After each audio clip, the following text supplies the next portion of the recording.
Hello students, आपका बहुत बहुत स्वागत है मेरे यूट्यूब चैनल पर। और जैसा कि आप जानते हैं, हम पढ़ रहे थे पाठ 9 साखियाँ एवं शब्द। इसको लिखा था कबीरदास जी ने और 6 साखियों की व्याख्या हमने देखी थी, उनके शब्द अर्थ हमने पढ़े थे। तो आज जानेंगे 7वीं साखी के बारे में। 7वीं साखी की व्याख्या देखते हैं और साथ ही इसके कुछ शब्द अर्थ जो हैं वो भी हम जानेंगे। ऊंचे कुल का जन्म या जे करनी ऊंच न होई, सुवरन कलश सुरा भरा साधु निंदा सोई। तो ये स्टूडेंट हमारी 7वीं साखी है। ऊंचे कुल का जन्म या जे करनी ऊंच न होई, सुवरन कलश सुरा भरा साधु निंदा सोई। आइए जानते हैं पहले इसके शब्द अर्थ को। कुल का अर्थ क्या हो जाएगा? वंश या जाति। का क्या अर्थ है? का क्या? जन्म या जन्म लेना या पैदा होना, ठीक है। जे जिसकी, करनी काम या कर्म भी कहेंगे। सुवरन, सुवरन का अर्थ होता है सोना या स्वर्ण। कलश घड़ा, घड़ा और कलश भी उसको बोलते हैं, कलशः भी बोलते हैं। सुरा मदिरा, शराब, ठीक है। सुरा को क्या बोलेंगे? मदिरा या शराब। निंदा का क्या अर्थ हो गया? बुराई। सोई उसका या उसकी। तो आपने देखे ये शब्दों के अर्थ। अब जानते हैं, देखिए, ऊंचे कुल का जन्म या जे करनी ऊंच न होई, सुवरन कलश सुरा भरा साधु निंदा सोई। इसके बारे में देखते हैं इसकी व्याख्या। तो कबीरदास जी यहाँ कहते हैं स्टूडेंट्स कि यदि मनुष्य ऊंचे कुल या जाति में जन्म लेकर भी अपने कर्मों से ऊंचा ना हो तो वह मनुष्य कहलाने के योग्य नहीं होता। अर्थात हमारा ऊंचे कुल में जन्म लेना ही काफ़ी नहीं होता है, तो वह मनुष्य कहलाने के योग्य नहीं होता। ऊंचे कुल में जन्म लेकर भी यदि उसके कर्म श्रेष्ठ नहीं है तो ऐसे श्रेष्ठ कुल में जन्म लेने से कोई लाभ नहीं है। यदि शराब या मदिरा सोने के कलश में भरी हो तो भी ज्ञानी जन की दृष्टि में वह निंदा के योग्य ही रहेगी, वह प्रशंसनीय नहीं हो सकती। इसी प्रकार मनुष्य अपने कर्मों से महान बनता है, ऊँचे कुल में जन्म लेने से नहीं। तो एक बार और देखते हैं गाइस इसकी व्याख्या। ऊंचे कुल का जन्म या जे करनी ऊंच न होई, सुवरन कलश सुरा भरा साधु निंदा सोई। कबीरदास जी कहते हैं कि यदि मनुष्य ऊंचे कुल या जाति में जन्म ले ले और उसके कर्म अच्छे ना हो तो वह मनुष्य कहलाने के योग्य नहीं होता है। क्योंकि ऊंचे कुल में जन्म लेकर भी यदि किसी व्यक्ति के कर्म श्रेष्ठ नहीं है तो ऐसे ऊंचे कुल में जन्म लेने से उसका जीवन का कोई भी लाभ नहीं है।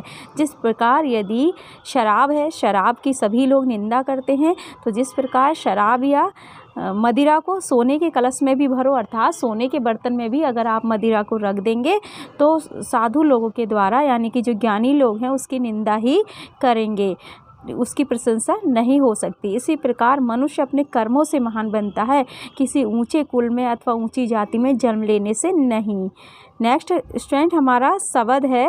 शब्द एक ही शब्द हमारा आ रहा है इसमें, यही पहला शब्द आ रहा है और दूसरा शब्द हम नहीं पढ़ेंगे। पहला शब्द है, मोको कहाँ ढूंढे बंदे मैं तो तेरे पास में, नामे देवल नामे मस्जिद ना कावे कैलाश में, ना तो कोने क्रिया कर्म में ना ही योग बैराग में, खोजी होए तो तुरते मिलियो पल भर की तलाश में, कहे कबीर सुनो भई साधो सब श्वासों की श्वास में। तो स्टूडेंट देखते हैं पहले इसकी सबसे पहले इसके शब्दार्थ देखते हैं। मोको मुझे, कहाँ कहाँ, ढूंढे ढूंढना, बंदे व्यक्ति, ठीक है, और देवल मंदिर, देवल किसे कहेंगे? मंदिर में। कावे काबा, काबा जो मुसलमानों का पवित्र तीर्थ स्थल है, मैंने बताया था। कैलाश, कैलाश पर्वत भगवान शंकर का निवास स्थान जहाँ पर होता है उसे क्या कहा जाता है? कैलाश पर्वत। कोने, कोने का क्या अर्थ हो जाएगा? कोने किस, क्रियाकर्म, मनुष्य द्वारा ईश्वर की प्राप्ति के लिए किए जाने वाले कर्मकांडों को हम क्या कहते हैं? क्रियाकर्म कहते हैं या आडंबर कहते हैं उसको, ठीक है। जो हम लोग मनुष्य क्या करते हैं कि भगवान को प्राप्त करने के लिए पूजा पाठ जप तप पता नहीं क्या क्या करते हैं, तो ये सब चीज़ें क्या कहलाती हैं? या आडंबर कहलाते हैं या फिर क्रियाकर्म कहलाएंगे। वैराग, वैराग्य, वैराग का क्या अर्थ हो गया? वैराग्य यानी कि संसार को छोड़ देना। सन्यासी या फिर सन्यास भी बोलेंगे इसको, बैराग को सन्यास भी बोलेंगे।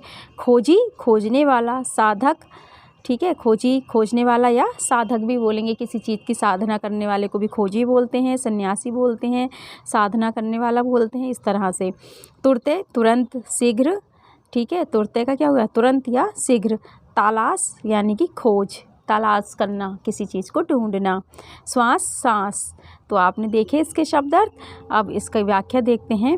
कबीरदास जी कहते हैं कि अब कबीरदास जी क्या हैं, कबीरदास जी निर्गुण ब्रह्म के उपासक हैं। कबीर के बारे में मैंने आपको बताया था कि कबीर कौन है, निर्गुण ब्रह्म के उपासक हैं। और निर्गुण ब्रह्म किसे कहते हैं, अर्थात कबीरदास जी किसी भी ईश्वर की मूर्ति पूजा में विश्वास नहीं करते थे, किसी रूप की पूजा वो नहीं करते थे।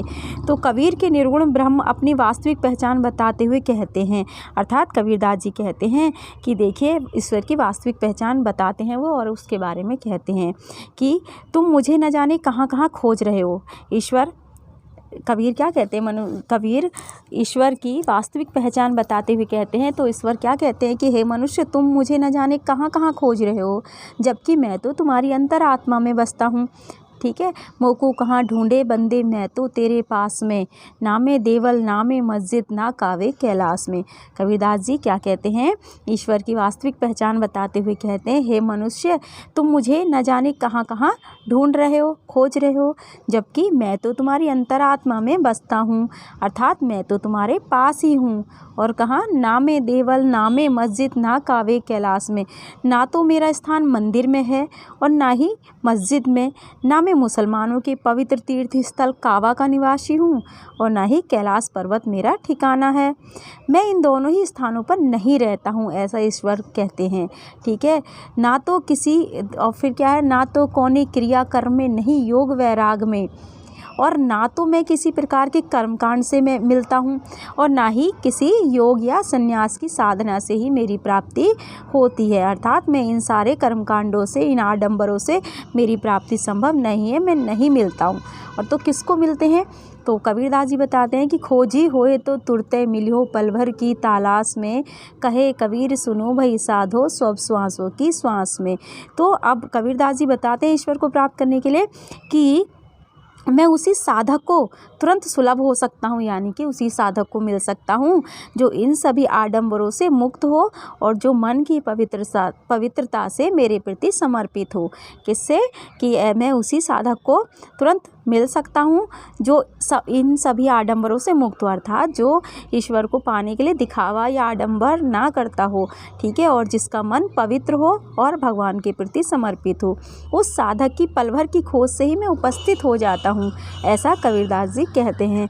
और कबीरदास जी और क्या कहते हैं कि हे साधुजनों, ईश्वर सर्वव्यापी है। क्या समझाते हैं वो लोगों को, कहते हैं कि ईश्वर सर्वव्यापी है, वह प्रत्येक व्यक्ति के जीवन में सांसों के रूप में विद्यमान है। जिस प्रकार से मैं, आप, हम सब, प्रत्येक प्राणी इस पृथ्वी पर सबके मन में, सबके शरीर में व्याप्त है, ईश्वर किस रूप में, सांसों के रूप में। जो हम सांसें ले रहे हैं वो सब वो ईश्वर का ही रूप है, वह हमारी अंतरात्मा में बसता है।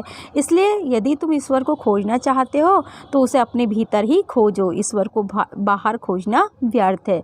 तो फ्रेंड, ये था हमारे शब्द का अर्थ। एक बार और देख लेते हैं।